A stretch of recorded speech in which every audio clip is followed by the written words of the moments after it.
Build creative confidence. Beat the inspiration addiction. Join the Writer's Gym.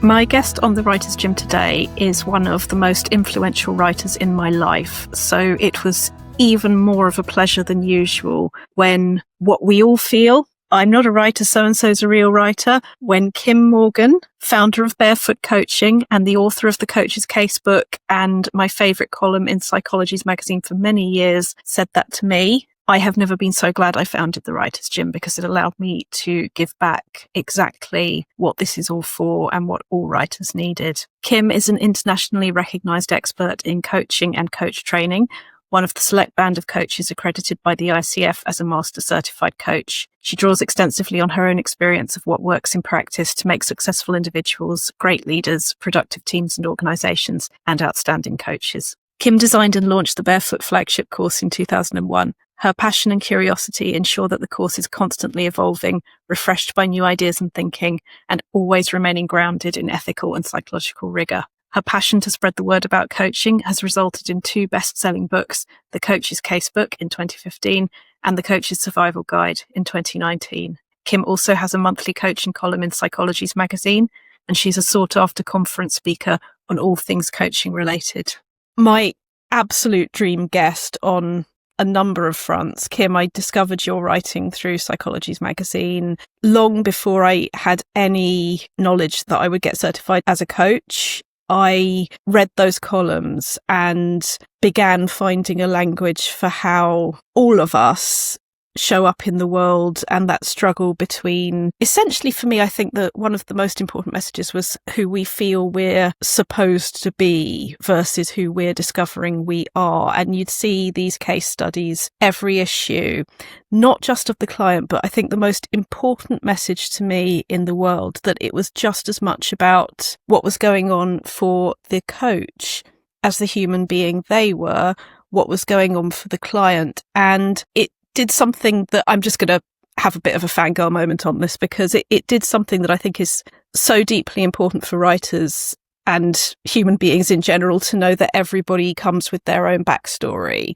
and everybody is responding to other people based on a lot of factors, that we're not moving through the world neutral, that characterization is everything, really. And the more we understand ourselves, the more we can operate healthily and the more truly we connect. And I then went and found Barefoot Coaching during lockdown, and I had my lovely time just studying there. And through all of that, we hadn't met at that point. I think I'd sent you a couple of LinkedIn messages, but you are the voice of that business. So as a writer of 2 of my favourite coaching manuals, well, more than 2, but just a very quick shout out that can possibly be seen over my shoulder, the Coach's Survival Guide and the Coach's Casebook.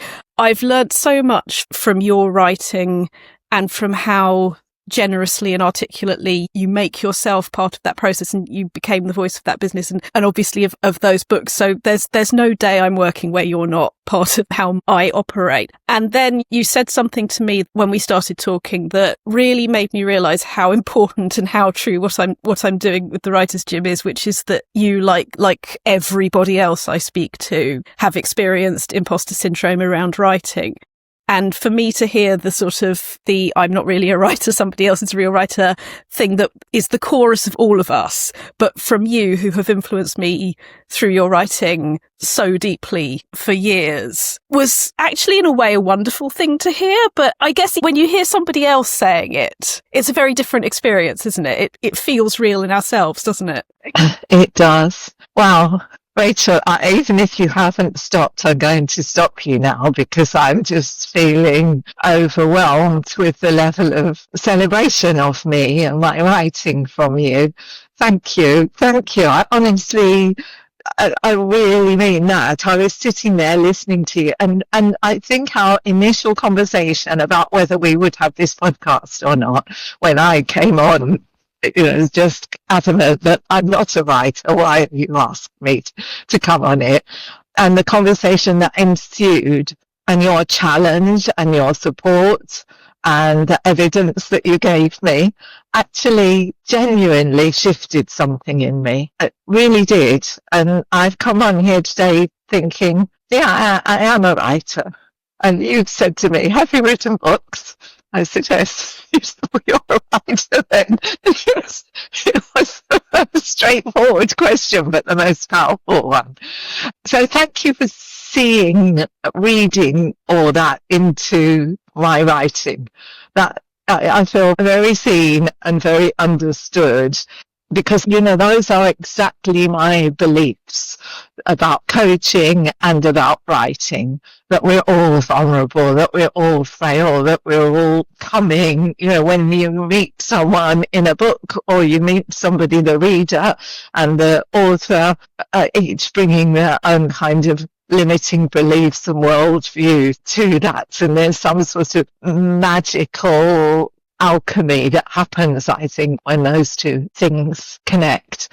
And it's exactly the same with coaching. I have to say that I was very inspired to write in that way by showing the vulnerability of the coach along with the story of someone else. And there were a few things that led me to that. One was reading Irvin Yalom's book called Love's Executioner and Other Tales. I don't know if you've read that, but it's really I'm actually writing it down as we speak. Okay. I think you will recognize how much I learned from his writing style. He's a psychotherapist, and he was brutally honest behind the scenes as he went back to his desk about his frustrations with some of the clients that he'd seen that day, about, in some cases, his kind of judgments about them. But in the moments in the room, he'd contained that, and he dealt with it outside in supervision, but he acknowledged it at the same time. And that, I thought, gosh, that resonated with the way that I work.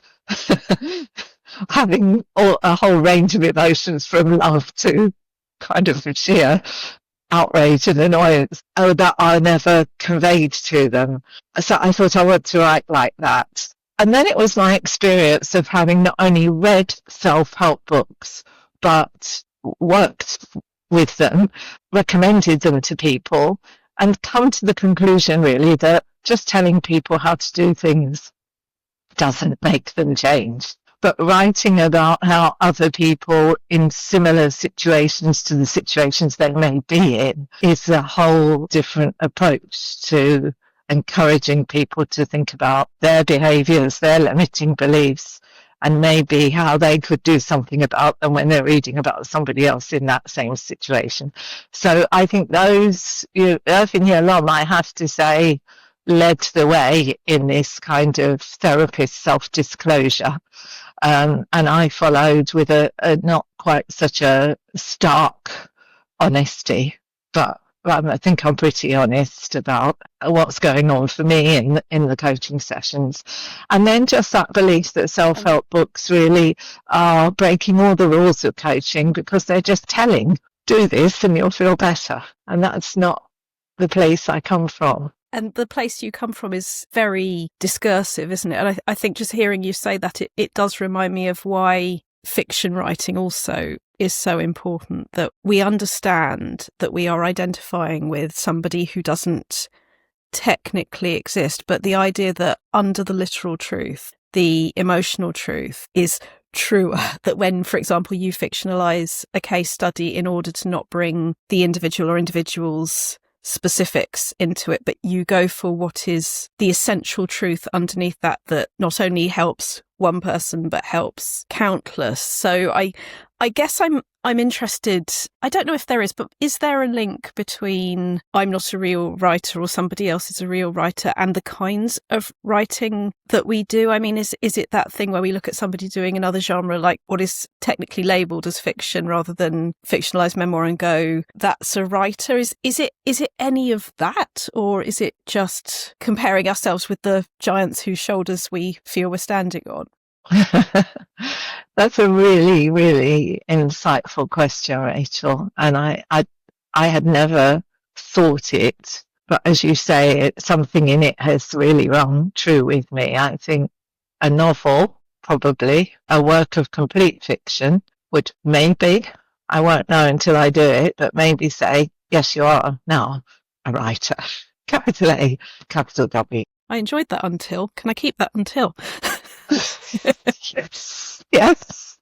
Yes, there was an until, wasn't there? No, there wasn't any.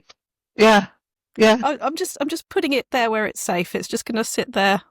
That's me patting its head off camera. It's just. Yeah, we could even give it a date, couldn't we?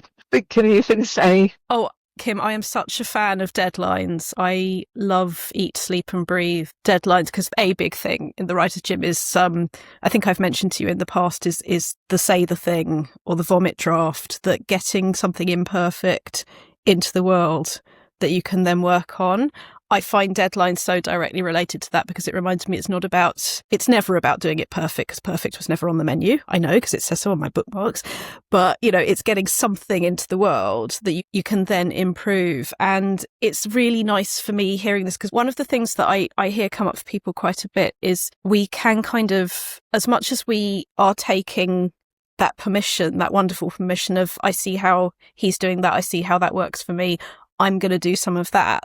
It is the inspiration, but it can also be a rejection of permission at the same time, where you go, oh, but, he's already done it like that, or who am I to do it like this? And, Yeah. I hear a lot of people saying, am I cheating, or am I allowed to do that? This is where we bring in this whole thing about, another thing on my Writer's Gym bookmark is that there may be 7 basic plots, but there are infinite original voices, that you can't be Shakespeare, but you also can't be the other person at the bus stop who might write a different thing to you when you're both beginners. We've all got something unique. And actually, I think if for people who are thinking about writing, I'm now saying, from the position of being a writer, I'm now dispensing wisdom, thanks to you. But for people who are thinking about writing, I think surely the first starting point is, like, whose writing do you like? Who inspires you? Who do you aspire to? Reading that book was like, yes, I've been waiting for this. I've been waiting to read somebody who isn't pompous and all-knowing and has got it all sorted. I've been waiting for someone to say, I went home and I was like, yeah, that just drives me mad. And it's not, of course, that all our clients drive us mad. It's just, the bringing our own complex feelings into the wonderful human work that we do. And it was just like a permission for me. By the way, his wife also writes beautifully. Now, I think her name's Marilyn. I think you would love both of their writing. I'm talking like I know them. It does feel like that, though, doesn't it? Yeah, it does. Yeah, because I only met you very recently, but there is the part of me that feels that familiarity, because when somebody puts an authentic, I don't mean description in the technical sense, but description of what they believe in and what they are doing in the world, it not only makes the writing fuller, richer, more itself, but that sense of connection goes both ways, that the reader and the writer experience that. And and I do have to say thank you again, because I know that's something I wouldn't necessarily have known how to let myself just do before I discovered the vocabulary of coaching, that I would have been standing in my own way going, who am I to talk to Kim Morgan, who founded, Barefoot Coaching? Whereas now I'm going, we're all this great big tapestry or spider web, really, of, connections to everybody else. We can all be of service. We can all be part of each other's growth and development. And I think this is why I think coaching was just the best thing that happened to me, not just professionally, but personally, because it is that thing that you realise, what if everybody else is just as nervous about everything as I could ever be?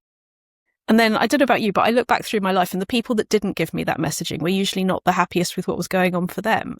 No. And this is something better. It's a kind of universal truth, isn't it? I have rarely met anyone who's completely happy with every aspect of themselves and their lives. And I think that's what coaching does more than anything. The joy I get from all the people we've trained as coaches is the stories that I hear about how it's changed them as parents, how it's changed them as partners, how it's changed them as people who give a damn in the world. And it's almost like giving, I have never thought this before.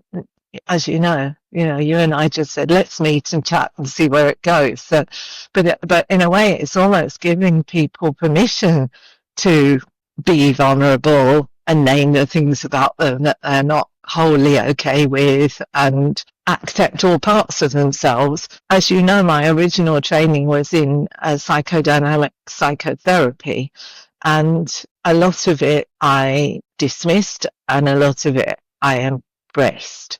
And the one thing that I embraced above all else from my psychodynamic work that I continue to hold really dear to me is the idea of whole object relations. It's not a good title because it doesn't give you a single clue what it's about, but whole object relations was a term that was coined by a therapist called Melanie Klein, who worked primarily with parents and children.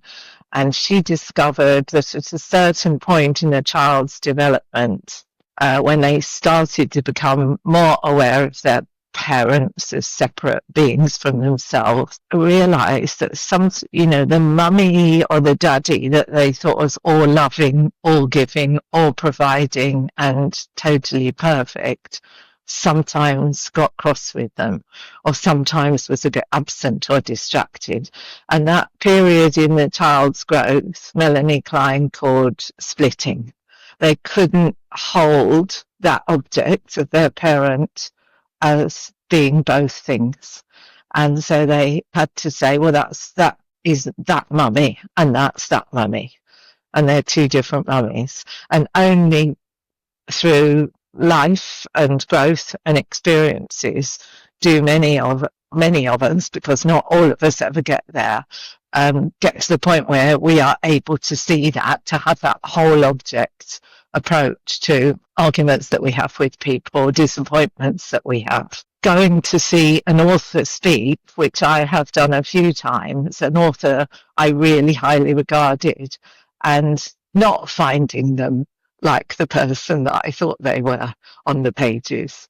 And the tendency to go, right, that's it, I'm never going to read another one of their books again, would be the childlike splitting defense. So nothing to do with writing, but it's to do with the writing that I do, and the coaching that I teach is all about that notion of acceptance, that we are all things. We can all be unkind and we can be kind and loving, and you take any quality, and there are two ends of that spectrum that we can all demonstrate in different circumstances. I wanted to, through my writing and through teaching coaching, make everyone aware of that, to be able to embrace all those aspects of themselves and indeed control them a bit better as well. But it makes for adult thinking in the world rather than child thinking in the world, and without getting too political, or we need more of it. We need more whole object thinking. We need less absolutism, don't we? We need to know that everybody else is an imperfect being doing their best. And the way that you just described that, I don't know if I'm mixing terminology here, but individualization, when you realize that you are separate to your parents. I mean, that's sort of, it's the same idea, isn't it? Yeah.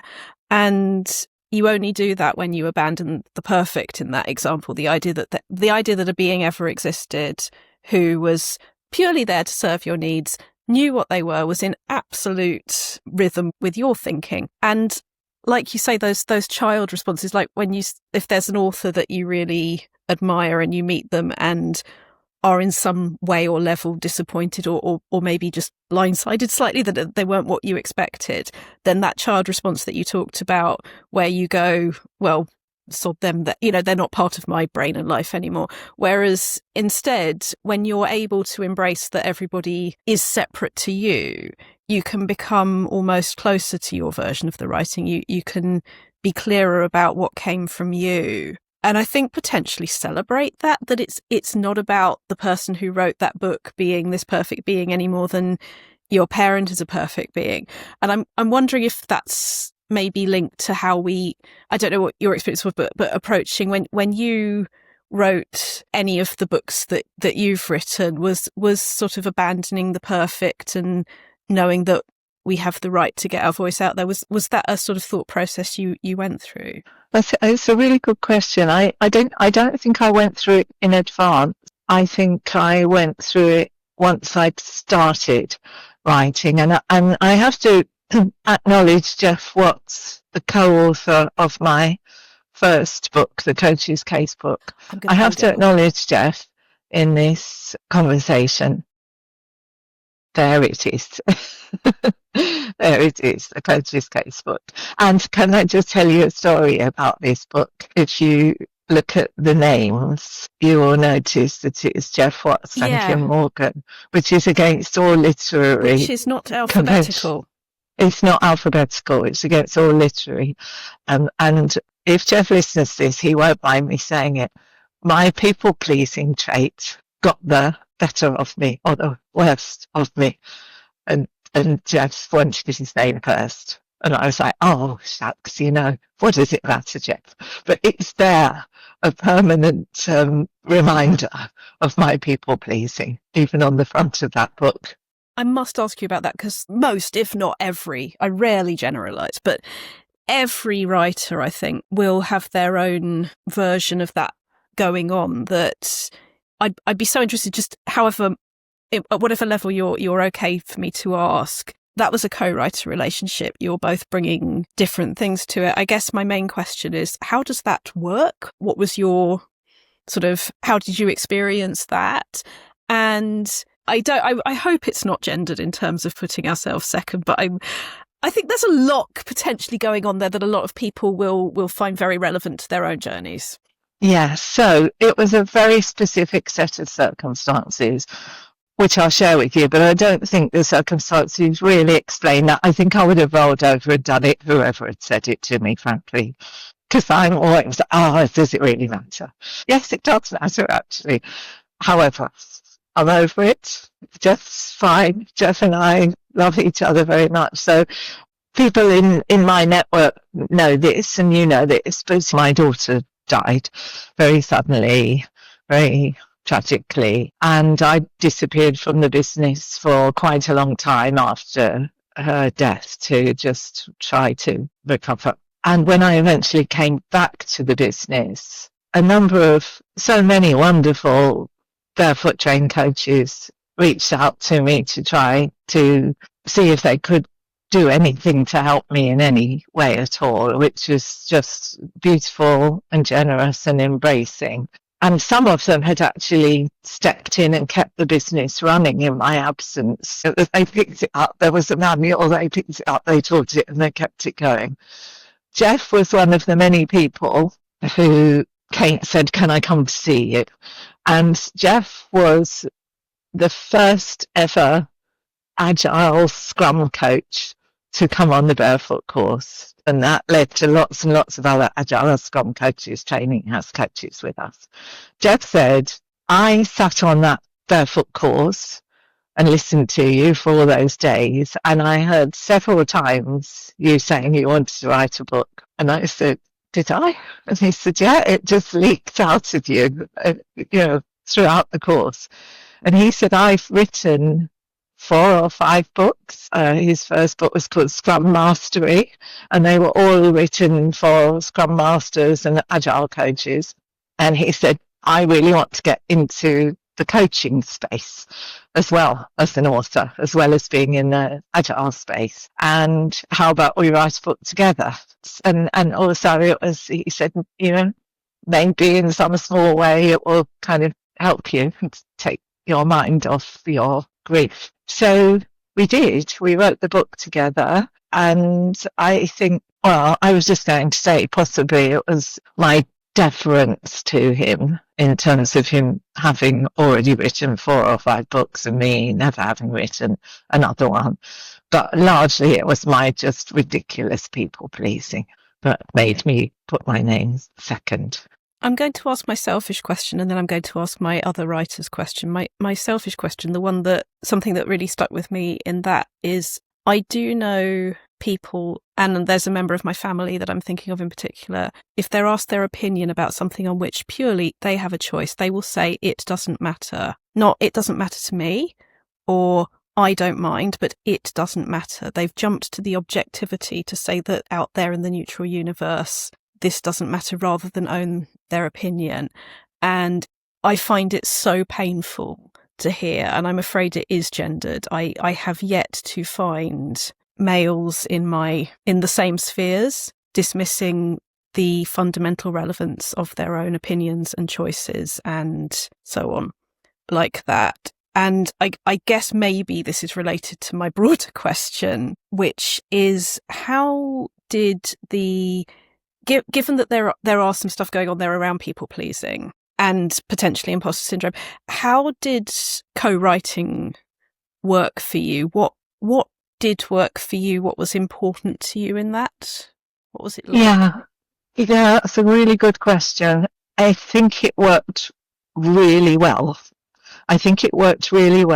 Then. Whether I could co-write now in the same way, I don't know, but I was a novice, and Jeff had experience of writing books. He also, being a Scrum Master, he just mapped it all out for us on Gantt charts and timelines. So from the point of view of having someone holding me to account and giving me deadlines, it worked perfectly, because that isn't my strength at all. And Jeff was very respectful, not deferential, but highly respectful of the knowledge that I had about coaching, which he didn't to the same level.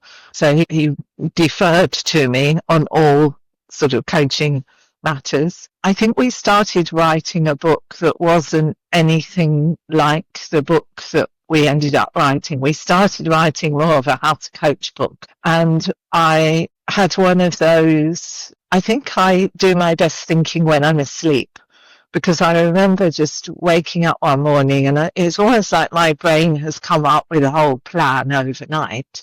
And I woke up this morning and I was like, no, we've got to just rip up that book and we've got to do something different. And the Irving Yalom thing was in my mind at that point. Let's do a series of case studies. And then it was potentially a difficult conversation to have with Jeff, because we were a long way through it. But he was like, fine, I believe in you, let's change it. And then we sort of divvied up the case studies, and we also added in the interviews with people, which I think they were great doing the interviews. It was lovely doing the interviews, and the people were so generous, successful people, really generous in sharing their experiences of that particular overdone trait that we were writing about. He held me to account. I had a flat in Streatham Hill in South London at that point, and I've got really happy memories. Jeff used to come to the flat and we'd write all day and go out for lunch together, and it was a really lovely, collaborative, generous experience between the two of us. Two completely different people. Would there be, at that point, just logistically, would you take different chapters, start, swap, add? How did it function? I think we took separate chapters and then we kind of swapped them over, as you've indicated, and we kind of edited one another's. And then we had an editor. We self-published, but we spent a lot of money on it. We had some really good people around us. We had an editor. I wasn't wholly happy with the first edit, so my husband, who's not a writer but a brilliant literary we have a swear box for not a writer. No, he hasn't written any books, but he writes beautifully, and he sort of edited. And had some editing experience behind him, right? Yes, not professionally, but yeah, he writes beautifully, succinctly, crisply. So he second edited it, and we were as happy as you can ever be. I think at the end of the process, we had a wonderful book launch somewhere in, I can't remember where it was, Folly Book on Wenley's, kind of bar restaurant in London, in the city. And we had cocktails made in the name of every one of the traits. Perfectionism, going to excess. My God. Kim, that is also a book. That's a book, isn't it? Yeah. Cocktails of Psychological Traits. Yeah. The part, I mean, I have still somewhere, I've got the cocktail till receipt, which is about 10 feet long, because it was like all on us, and people were trying all of them. They had all 12. It was wonderful.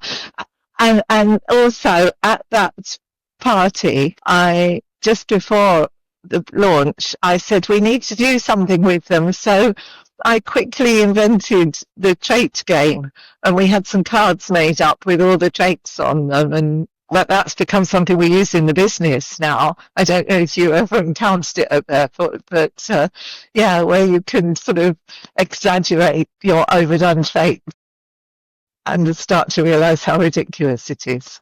This is such a wonderful idea. I must talk about there's no must. I want to talk about the Coach's Survival Guide as well. Yes. How much time elapsed between one book and the next? I don't know for sure. A couple of years, I think, probably. I think coaches, I don't know. I don't have the publication dates tattooed on me. But in terms of you, maybe years, something has shifted, because it is you. Yeah. It is Kim Morgan. Yes. Yes. So how did that come about? So first of all, I'm feeling really conscious that this is my specific story, but if it's useful to other people, I'm really helpful to share it if other people get some more confidence about writing. So my daughter was working for me then, and she was doing Barefoot's marketing, and she sent a copy of the Coach's Casebook to the Psychologies editor. And we didn't hear anything for ages, because I had no connection with Psychologies Magazine at the time. Then one day I got a phone call from this woman saying, oh my God, I've just read this book and it's fantastic. It's been sitting by my bed with all the other books that people send me. And I kind of picked it up, thought I'll go through it. And she said, could you do something like that for Psychologies Magazine, please? And, here I am nearly 10 years later, still doing that. Also, McGraw-Hill Open University Press read the book. One of the people there read the book, and they approached me and said, would you write for us? So they just approached me. So I didn't actually consider then contacting Jeff to write it with me, because I think that we did that one-off thing together, and there wasn't any real expectation on either side that we would do another one. So the Coach's Survival Guide came about because I was approached by a publisher. And it just shows how important it is to swing to the next branch. Yeah, exactly. That was a different experience altogether, because mainly the editing. I wanted to say this for other people who are going to write and particularly be published rather than self-published, because I had, until that point, I think I'd had very kind editing, very gentle editing, and the kind of professional editing I had from the publishing house at the time felt brutal. And I've had other people sort of share that story with me about their experiences. I do some editing now of people's books, and I always in advance tell them that they may feel like that. I always sort of set the scene for, what it is that I'm doing, and I'm coming from the best possible intentions and a good heart. But it can be like you've given your baby to somebody, and they go, oh my goodness, isn't it ugly? And aren't you dressing it terribly? And it's that personal. So I think it was my sort of hard lesson, actually. And I think after the first edit, I sort of curled up in a ball and couldn't write I just couldn't face it for a while. So it took me quite a long time to write it. And eventually I kind of hardened up. But what I would say to anyone who's going to be edited is, if the editors don't tell process is going to be like, just be ready for it. Be ready for it to be difficult, because you've poured your heart and soul into these words. How much did it feel in this particular example? How much was what they were saying and how much was how they were saying it? Yeah, I think it was probably how. That's a good question. It's an important, on a lot of levels, that is why we do the jobs we do.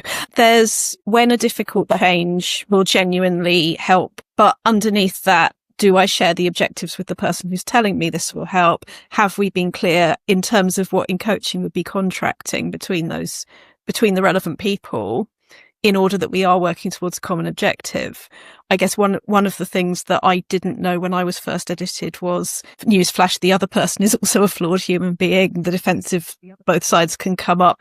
And I guess for me, the things that I hear a lot, and I don't know if this is what happened with you, and I'd love to know if it is, different things work for different people. So for example, I've got one friend who's a novelist, and she gets her feedback from her agent by email and does it all by email. And she prefers that to it being more conversational.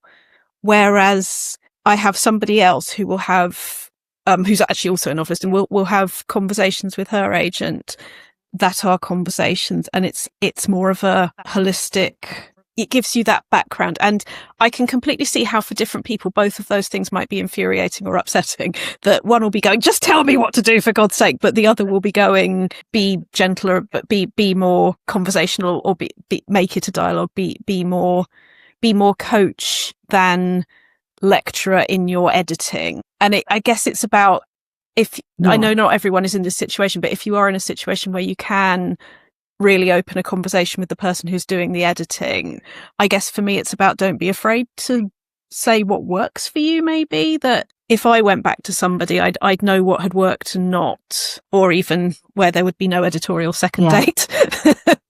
Yes. Yes. Yeah. I think I was totally unprepared. They hadn't prepared me.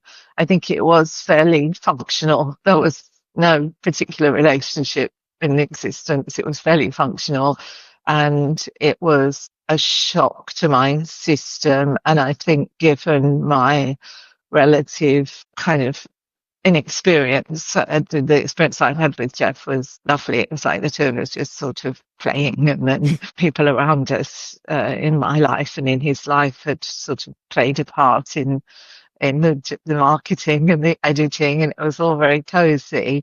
I was sort of thrust into a completely different environment. I think it was edited well. I think it was edited well, and I think it needed it, and I think I learned from it. But your point is, how it was done was something I was completely unprepared for.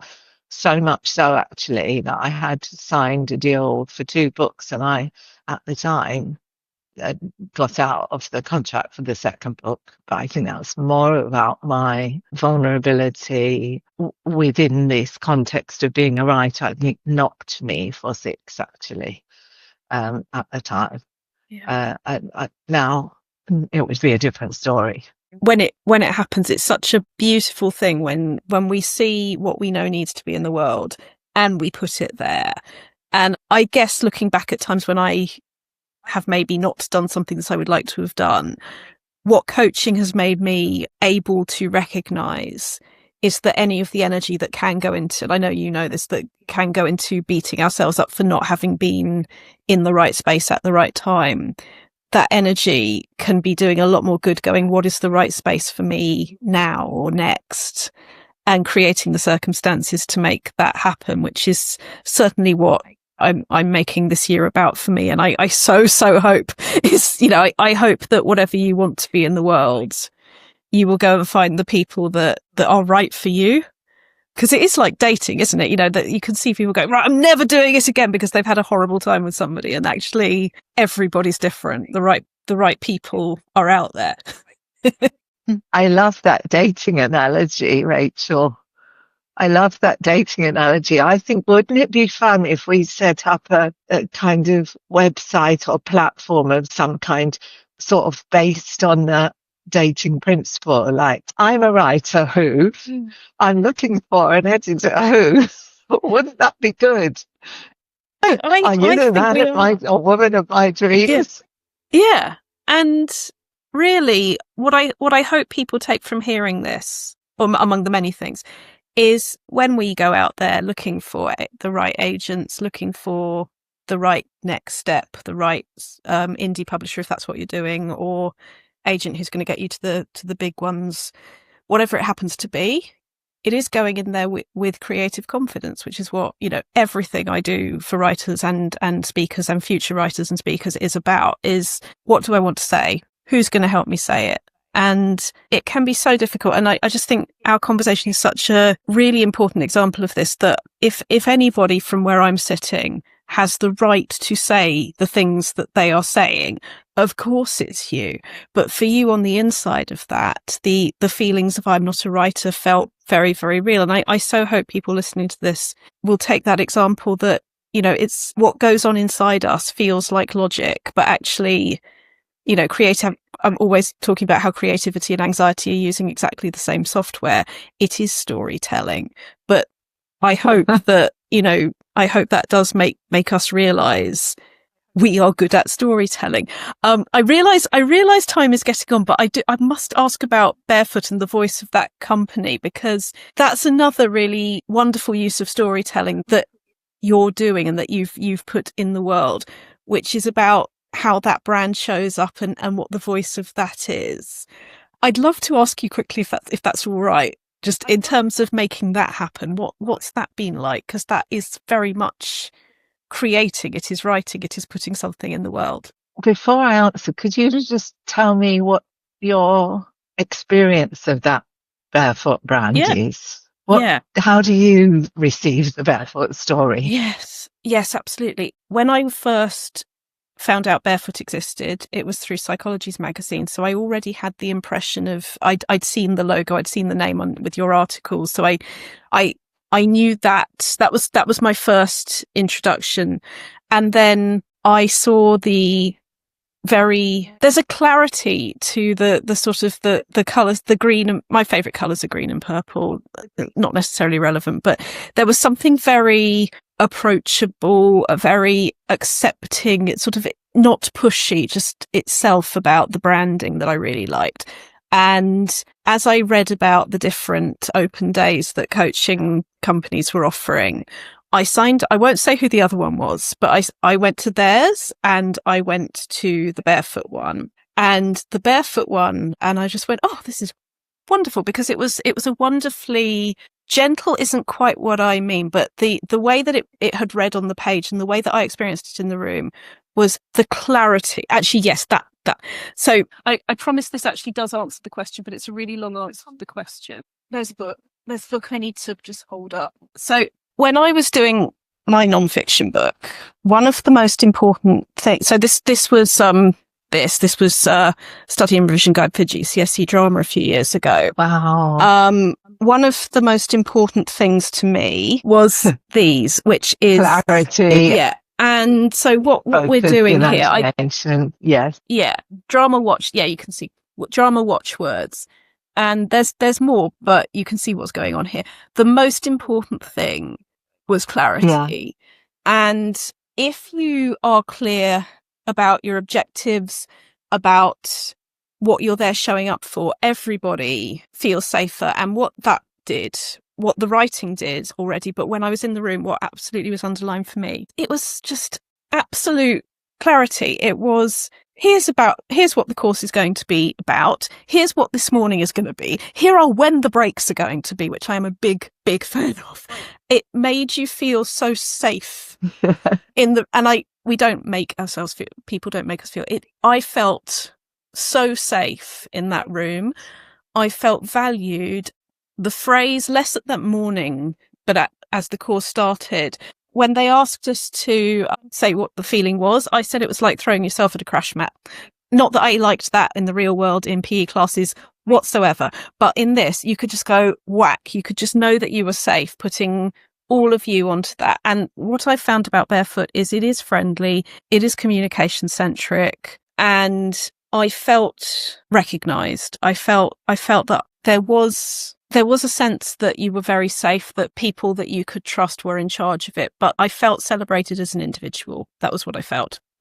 And I felt like, yes, I want to go into the world and do that. That's beautiful. It's beautiful to hear. Thank you. I'll say the slightly bitchier side of this. I must say the bitchier side is that I went to another open morning where they did none of that. They just went, so what do you already know about coaching? And got us to do their work for about 10 minutes before they even said what to expect from the day. And I didn't even make it through the whole of the morning. This was on Zoom, so that was easier. But yeah, I went on my 2 initial dates and there was no question in my mind. It was you all the way. Oh, thank you. I mean, I think that's it, really. You know, we find one another, don't we? And I think that's our stance, actually. We believe wholeheartedly in what we do, and we try to model coaching in everything we do. And that means not pushing people and being honest and being congruent and creating the conditions to enable people to think for themselves, even in the taster sessions.